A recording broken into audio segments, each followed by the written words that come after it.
Ce matin-là, j'entrais dans ma cuisine et trouvais les clés de ma voiture posées bien proprement dans la gamelle de Louison. Je compris aussitôt que nous n'avions plus affaire à un sauvetage ordinaire. Elle était perchée non loin, m'observant de ses yeux ambrés, comme si elle attendait de voir combien de temps il me faudrait pour résoudre sa dernière énigme. Ce que j'ignorais encore, c'était que ce n'était que le début de la vie avec ce qui était peut-être l'animal sauvage le plus intelligent que j'ai jamais rencontré. Tout avait commencé 3 ans plus tôt, quand mon voisin avait découvert une minuscule lynx roux, pas plus grosse qu'un chat domestique, tremblante derrière son abri à bois. Si petite, si fragile que le centre de sauvegarde de la faune n'était pas sûr qu'elle survivrait à sa première semaine. Sa mère restait introuvable et, à peine âgée de 6 semaines, elle arborait ce regard creux de la faim et de l'abandon.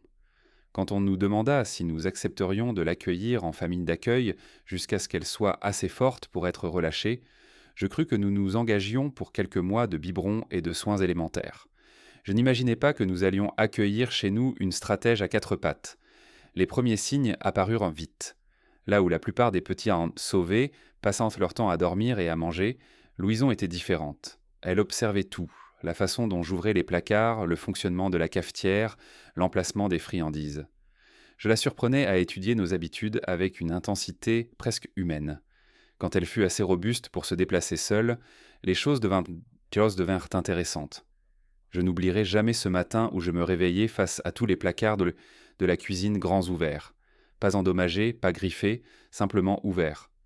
Louison trônait au milieu du chaos, en train de faire tranquillement sa toilette comme si de rien n'était. Il me fallut 1 heure pour comprendre qu'elle avait appris à déjouer les verrous de sécurité enfant que nous avions installés pour la tenir à distance. Les mêmes verrous qui avaient résisté au petit-fils de 5 ans de notre voisin la semaine précédente. C'est à ce moment que ma femme commença à l'appeler notre petit génie. Au début, c'était une plaisanterie, mais Louison semblait bien décidée à prouver que le surnom était mérité. Elle apprit que le pot de friandises émettait un bruit particulier quand on le déplaçait.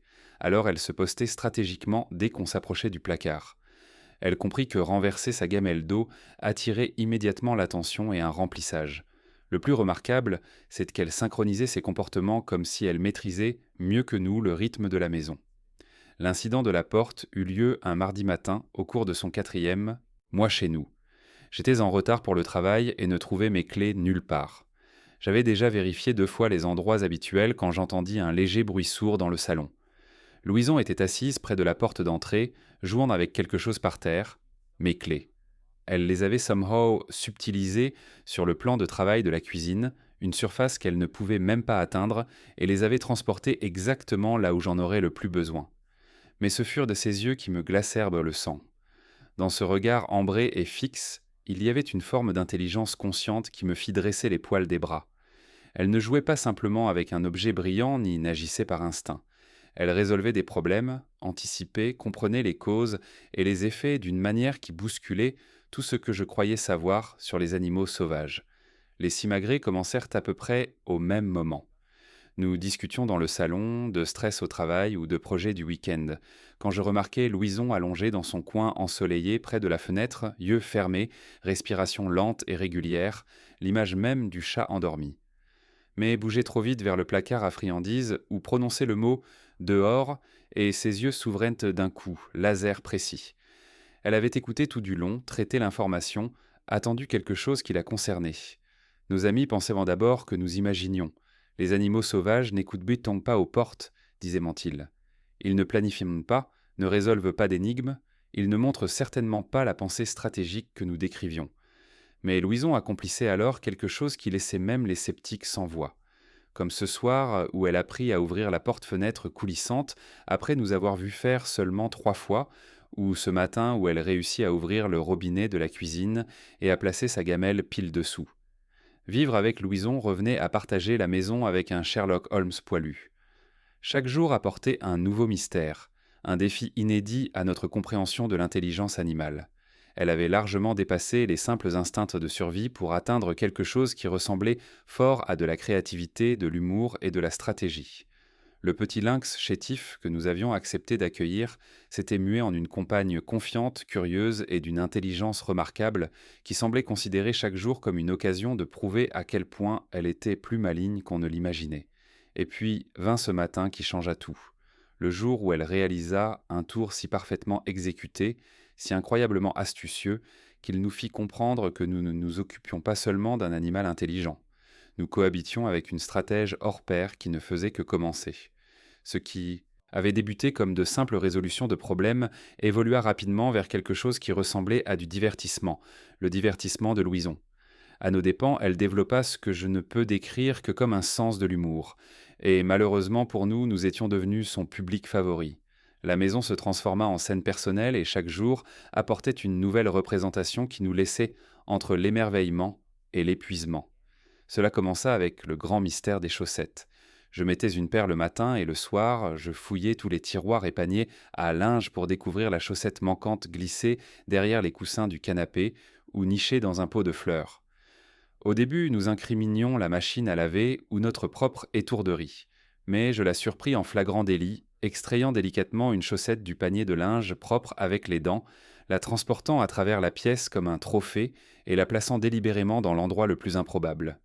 L'incident de la télécommande l'éleva de simple espièglerie à une théâtralité assumée. Nous étions installés pour la soirée, à regarder les infos ou une série préférée, quand soudain la chaîne changeait, puis changeait encore et encore. Nous regardions autour de nous, perplexes, jusqu'à repérer Louison juchée sur l'accoudoir du canapé, pressant délicatement les boutons de la télécommande avec sa patte tout en observant nos réactions. Dès qu'on tendait la main vers la télécommande, elle sautait à terre et s'éloignait d'un pas satisfait. Mais le vrai génie de Louison résidait dans son timing. Elle possédait une capacité presque surnaturelle à sentir le pire moment pour semer le chaos.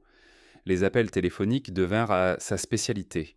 À l'instant où je décrochais un appel professionnel important, elle apparaissait comme invoquée, bondissait sur le plan de travail de la cuisine avec une grâce théâtrale, puis renversait tout ce qui était à sa portée. Stylos, papier, tasse de café, tout en me fixant du regard. L'interlocuteur entendait le fracas, mes excuses étouffées, et les doux gazouillis de Louison qui parvenaient à transmettre une innocence parfaite.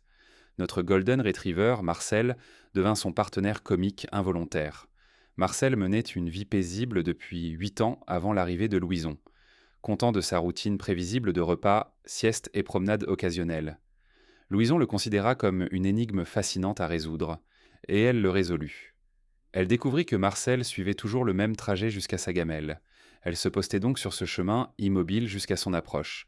Puis elle bondissait dans un ponce joueur qui envoyait le pauvre Marcel reculer en panique, perplexe mais jamais vraiment effrayé. En quelques semaines, Marcel avait appris à emprunter un chemin, détourné jusqu'à son dîner, jetant constamment des regards par-dessus son épaule comme un soldat en territoire ennemi. Les prestations pour les invités devinrent légendaires parmi nos amis et notre famille. Louison semblait dotée d'une alarme interne qui l'alertait de l'arrivée de visiteurs, et elle se préparait en conséquence. Elle se postait dans le placard de l'entrée, patiente comme une chasseresse attendant l'entrée parfaite. Au moment où notre invitée s'installait dans la conversation, elle faisait son apparition grandiose, sans précipitation ni frénésie comme un chat domestique ordinaire, mais avec la confiance calculée d'une artiste chevronnée. Elle entrait dans la pièce, balayait son public du regard, puis exécutait le tour le plus susceptible de susciter des exclamations et des discussions. Ouvrir un placard, manipuler une poignée de porte, ou simplement s'asseoir sur une chaise avec une posture quasi humaine. Chaque représentation soigneusement dosée pour un impact maximal. Le jour où elle découvrit comment ouvrir le réfrigérateur changea tout. Je rentrai et la trouvai assise calmement à côté d'une sélection d'articles qu'elle avait soigneusement disposés sur le sol de la cuisine. Pots de yaourt, bâtonnets de fromage, paquets de charcuterie, tout intact mais clairement choisi avec intention. Elle ne pillait pas simplement de la nourriture. Elle montait une exposition comme pour démontrer sa nouvelle compétence plutôt que satisfaire sa faim. Mais ce fut le soir où elle orchestra ce que j'appelle désormais le grand incident du quartier que nous réalisâmes que son intelligence avait évolué bien au-delà des bêtises domestiques vers quelque chose de beaucoup plus complexe. Tout commença par sa disparition, chose qu'elle n'avait jamais faite auparavant. Un instant, elle paraissait dans son coin ensoleillé préféré. L'instant d'après, elle avait purement et simplement disparu. Aucune porte ouverte, aucune fenêtre brisée, juste une maison vide et 2 humains paniqués qui fouillaient chaque pièce 2 fois. L'appel arriva 1 heure plus tard. Notre voisine, Madame Henriette, chuchotait presque au téléphone. « Il y a quelque chose chez moi, dit-elle d'une voix tremblante. Quelque chose de gros. Je crois que c'est un animal sauvage. Elle préparait le dîner quand elle avait entendu du bruit dans son salon. En allant voir, elle avait trouvé Louison. Pas caché, pas effrayé, pas affichant le moindre comportement qu'on attendrait d'un animal sauvage dans un environnement inconnu. Au contraire, Louison était assise bien droite dans le fauteuil préféré de Madame Henriette, les pattes avant soigneusement croisées comme si elle avait été invitée à prendre le thé. Quand la police arriva, la moitié du quartier s'était rassemblée devant la maison de Madame Henriette. Les agents s'attendaient à trouver le chaos, des meubles renversés, un animal apeuré, peut-être des dégâts matériels. Au lieu de cela, ils découvrirent des Louison exactement là où Madame Henriette l'avait décrite, assise calmement dans le fauteuil, comme si elle posait pour un portrait. L'officier principal me confia plus tard qu'il n'avait jamais rien vu de tel en 20 ans de réponse à des appels pour animaux. Ce qui suivit devint une légende locale. Au lieu de feuler, de fuir ou de montrer la moindre peur, Louison leva simplement les yeux vers les agents avec son regard ambré intelligent et resta parfaitement immobile, pas figée par la terreur, détendue, alerte, presque curieuse de ces nouveaux humains en uniforme. Quand un agent s'approcha prudemment avec une cage de transport, elle se leva, marcha jusqu'à elle et y grimpa comme si elle comprenait exactement ce qui se passait et choisissait de coopérer. Au commissariat, elle devint instantanément une célébrité. Les agents trouvaient sans cesse des excuses pour passer devant sa zone de détention temporaire où elle observait tout avec l'attention calme de quelqu'un qui étudiait le comportement humain à des fins de recherche. Le sergent de permanence plaisanta en disant qu'elle ressemblait à une suspecte attendant son interrogatoire. Quelqu'un lui apporta même un petit bol d'eau, qu'elle accepta avec une dignité reconnaissante. Quand j'arrivai pour la récupérer, le poste bruissait d'histoires sur l'animal sauvage le plus intelligent qu'ils aient jamais vu. Louison m'accueillit de son gazouillis habituel, comme si toute cette aventure n'avait été qu'une sortie parfaitement ordinaire plutôt qu'une urgence de quartier. Le trajet du retour fut silencieux, mais je jurerais qu'elle analysait tout ce qui s'était passé, classant des informations sur les réactions humaines, les procédures d'urgence et le monde fascinant au-delà de nos murs familiers. Cette nuit-là, alors qu'elle se blottissait dans son coin habituel pour dormir, je compris que nous avions franchi un seuil. Il ne s'agissait plus seulement d'intelligence. Louison explorait activement, testait les limites et interagissait avec le monde d'une manière qui suggérait un niveau de conscience à la fois exaltant et légèrement troublant. Elle n'était pas seulement intelligente, elle était curieuse de tout, de tous et de toutes les possibilités que son esprit remarquable pouvait concevoir. Le matin suivant, l'incident du commissariat, je me réveillai face à Louison assise à côté d'une collection de jouets puzzle que nous avions achetés des mois plus tôt. Des articles d'enrichissement coûteux conçus pour défier les chiens et chats les plus intelligents. Tous étaient résolus, pas simplement ouverts ou détruits, mais complétés méthodiquement. Chaque friandise extraite avec une précision chirurgicale. Elle avait travaillé sur toute la collection pendant la nuit, les laissant alignés en maison de cette feinte, rangs nets comme des trophées. C'était comme si elle disait « Si vous voulez tester mon intelligence, faites au moins un effort ». La nouvelle de son évasion et la photo du commissariat commençaient déjà à circuler en ligne. Ma femme avait partagé l'histoire dans un groupe Facebook local, et en quelques jours, la publication avait été partagée des centaines de fois. Les commentaires affluaient de gens affirmant que leur chat était malin, mais rien de comparable. Quelqu'un suggéra de filmer Louison en train de résoudre des énigmes. Nous installâmes donc une caméra et lui présentâmes des défis de plus en plus difficiles. Les résultats furent sabatar remarquables. Une balle distributrice de friandises dont qui occupait généralement les chiens pendant 20 minutes. Louison la maîtrisa en moins de 2. Un puzzle à glissière compresseur complexe conçu pour des oiseaux très intelligents. Elle l'avait résolu avant même que nous ayons fini de l'expliquer à la caméra. Mais ce qui me frappa le plus, ce n'était pas seulement sa vitesse. C'était sa méthode. Elle examinait chaque puzzle sous plusieurs angles, testait différentes approches de façon systématique, et une fois la solution trouvée, la reproduisait avec une constance parfaite. Ce n'était pas de l'essai-erreur, c'était de la résolution de problèmes authentiques. L'incident du bocal eut lieu un jeudi matin où ma femme pensa enfin avoir trouvé la limite de Louison. Elle avait placé des friandises dans un bocal en verre à couvercle à vis, quelque chose qui aurait dû être impossible à ouvrir pour n'importe quel animal. Nous installâmes la caméra et attendîmes. Louison s'approcha du bocal, l'étudia longuement, puis fit quelque chose qui nous fit tous deux retenir notre souffle. Elle coinça le bocal entre ses pattes avant, saisit le couvercle avec les dents et se mit à tourner tout son corps en spirale. En quelques minutes, le couvercle était ôté, et elle savourait calmement sa récompense pendant que nous restions là, muets de stupeur. La vidéo de Louison ouvrant le bocal devint notre premier moment viral. En une semaine, elle fut partagée sur plusieurs plateformes, accumulant des centaines de milliers de vues. Les commentaires allaient de l'émerveillement au scepticisme, certains affirmant que nous l'avions entraîné ou truqué la vidéo, mais nous savions la vérité. Louison opérait à un niveau d'intelligence qui remettait en question les hypothèses de base sur la cognition animale. D'autres puzzles arrivèrent, offerts par des amis ou des inconnus. Verrous complexes, distributeurs de nourriture à plusieurs étapes, même des casse-têtes pour enfants. Louison abordait chaque défi avec la même assurance méthodique, transformant notre salon en laboratoire personnel. Elle semblait apprécier l'attention, levant souvent les yeux vers la caméra pendant qu'elle travaillait, comme si elle comprenait que son public dépassait largement notre foyer. Mais le vrai test de son intelligence survint lors d'une tranquille soirée de novembre. Je travaillais tard dans mon bureau à domicile quand l'alarme de sécurité perça le silence. Mon premier réflexe fut de vérifier le panneau de contrôle. Il indiquait une intrusion périmétrique à la porte arrière. Ma femme était déjà réveillée, téléphone en main, prête à appeler la police.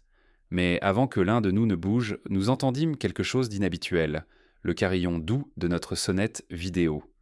Nous nous regardâmes, perplexes. L'alarme avait été déclenchée par la porte arrière, mais la sonnette était à l'entrée principale. Puis le téléphone de ma femme s'illumina d'une notification de l'application de la caméra de sonnette. Quelqu'un ou quelque chose avait activé la caméra.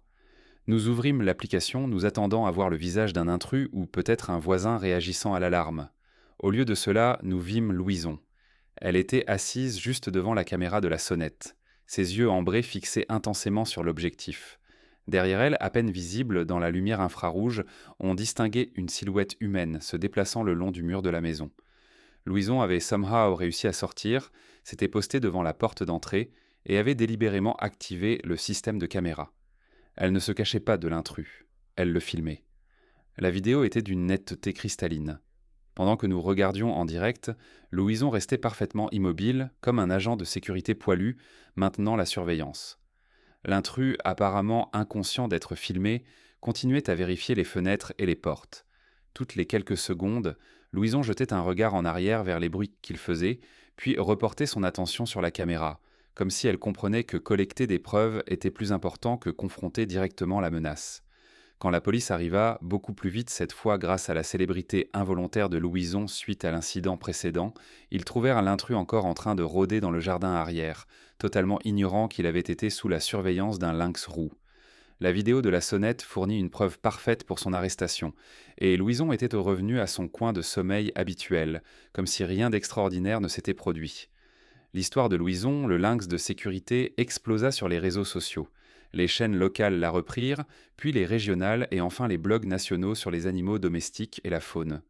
La vidéo d'elle opérant calmement la caméra de sonnette pendant qu'un intrus rôdait derrière elle devint la sensation internet que les gens partagent avec la légende « il faut le voir pour le croire ».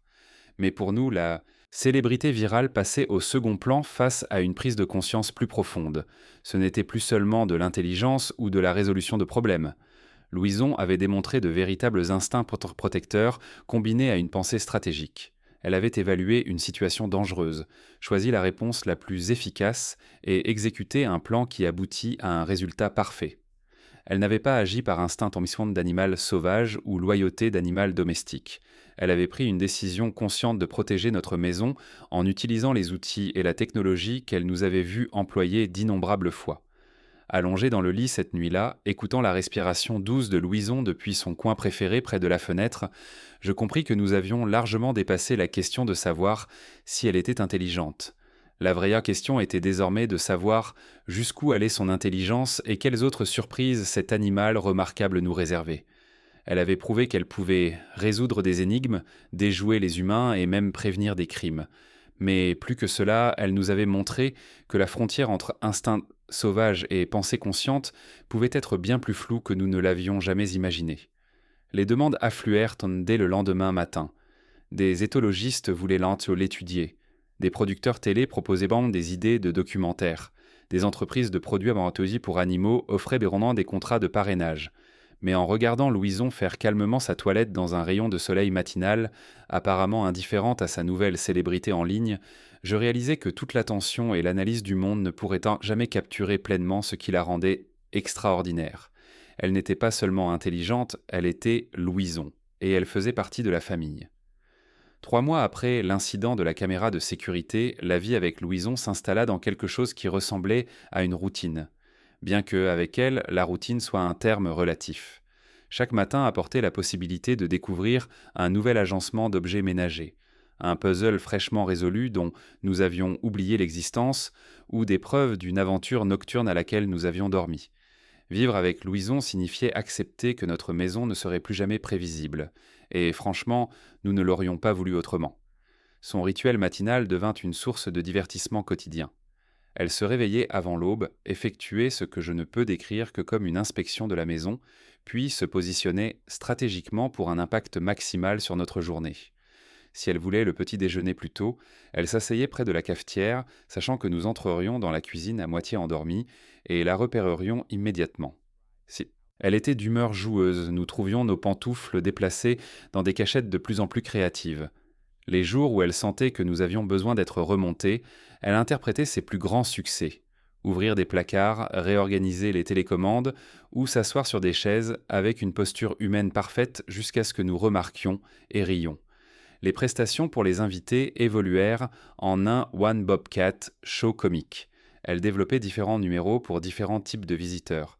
Pour les nouveaux venus, elle se contentait de valeurs sûres. Ouvrir une porte, s'asseoir sur une chaise, peut-être un peu de manipulation de placard. Mais pour les habitués, elle dévoilait du nouveau matériel, comme si elle comprenait que son public avait besoin de contenu frais pour rester captivé. Mon frère jure qu'elle avait appris son planning et préparait toujours un nouveau tour pour ses visites mensuelles. Sa relation avec Marcel passa du duo comique à quelque chose de plus profond. Là où elle l'avait autrefois embusqué pour s'amuser, elle semblait désormais veiller sur lui avec une réelle sollicitude. Quand Marcel développa une légère boiterie due à l'arthrite, Louison se mit à marcher à ses côtés les jours où il allait plus lentement, calquant son pas avec une patience inhabituelle. Elle se plaçait entre lui et les chiens visiteurs trop enthousiastes, pas de façon agressive mais avec une autorité tranquille qui communiquait la protection. Le Golden Retriever, qui autrefois reculait devant ses pinces joueurs, recherchait désormais sa compagnie, et ils faisaient souvent la sieste ensemble au soleil de l'après-midi. La célébrité en ligne apporta des responsabilités inattendues. Des messages arrivaient quotidiennement de gens partageant leurs propres histoires d'animaux, demandant des conseils, ou simplement désireux de se connecter avec d'autres qui avaient connu la joie unique de vivre avec un animal exceptionnellement intelligent. Nous lançâmes une simple page de réseaux sociaux pour partager les aventures quotidiennes de Louison. Elle devint un lieu de rassemblement pour des gens du monde entier, qui comprenaient que certains animaux transcendent nos attentes d'une manière qui touche quelque chose de profond dans le cœur humain. Mais au-delà des tours, des vidéos virales et de la fascination sans fin des amis et des inconnus, le vrai cadeau de vivre avec Louison fut de découvrir à quel point l'intelligence d'un animal pouvait élargir notre propre compréhension de la connexion et de la famille. Elle remettait en question toutes les suppositions que nous avions sur sauvage contre domestique, instinct contre pensée, conscience animale contre humaine. La regarder naviguer dans notre monde humain avec tant de grâce et de créativité nous rendait plus conscients de l'intelligence remarquable qui nous entoure dans la nature chaque jour. Le rituel de l'après-midi devint ma partie préférée de notre routine. Vers 15 heures, quand la maison se faisait calme et que les aventures de la journée s'estompaient, Louison me trouvait où que je travaille et s'asseyait simplement, à proximité, sans exiger d'attention, sans faire de tour, juste présente avec la confiance tranquille de quelqu'un qui sait qu'il est à sa place. Dans ces moments, les vidéos virales et la célébrité en ligne s'effaçaient, et il n'y avait plus que nous, une famille qui incluait par hasard un membre capable d'ouvrir des bocaux en verre et d'utiliser des caméras de sonnette. Certains soirs, alors que nous nous installions pour regarder la télévision, je surprenais Louison à étudier l'écran avec la même attention concentrée qu'elle portait à tout le reste. Je me demandais ce qu'elle pensait, quelle connexion elle établissait, quelle nouvelle compréhension se formait dans cet esprit remarquable. Puis elle me jetait un regard de ses yeux ambrés, et je jurerais qu'elle se posait exactement la même question à notre sujet. La transformation de ce petit lynx effrayé en cette compagne confiante et intelligente ne cessait de nous émerveiller. L'animal chétif que nous avions accepté d'accueillir était devenu quelqu'un qui rendait nos vies plus riches, plus drôles et infiniment plus intéressantes. Elle nous avait appris que l'intelligence prend des formes qu'on n'aurait jamais imaginées, que la famille n'est pas définie par l'espèce, et que le foyer est là où l'amour et la compréhension se rencontrent, peu importe à quel point cette combinaison peut sembler insolite au monde extérieur. On nous demande souvent si nous prévoyons un jour de la relâcher dans la nature, et la question me fait toujours sourire. Louison nous a choisis autant que nous l'avons choisie. Elle avait trouvé sa place dans notre foyer chaotique et aimant, et nous avions trouvé la nôtre dans son monde remarquable. Elle était sauvage dans l'âme. Cela sautait aux yeux par son indépendance, sa confiance et sa grâce indéniable de lynx roux. Mais elle était aussi indéniablement nôtre, et nous étions indéniablement siens. Pendant que j'écris ces lignes, Louison est assise dans son fauteuil préféré, le même où elle avait posé pour cette première photo virale chez Madame Henriette. Elle m'observe taper, la tête légèrement inclinée comme si elle était curieuse de savoir quelle histoire je raconte sur elle cette fois. Toutes les quelques minutes, elle s'étire, bâille ou change de position avec l'assurance décontractée de quelqu'un qui est complètement chez soi, ce qui est bien sûr le cas. Vivre avec un lynx génial signifie ne jamais savoir ce que demain réserve.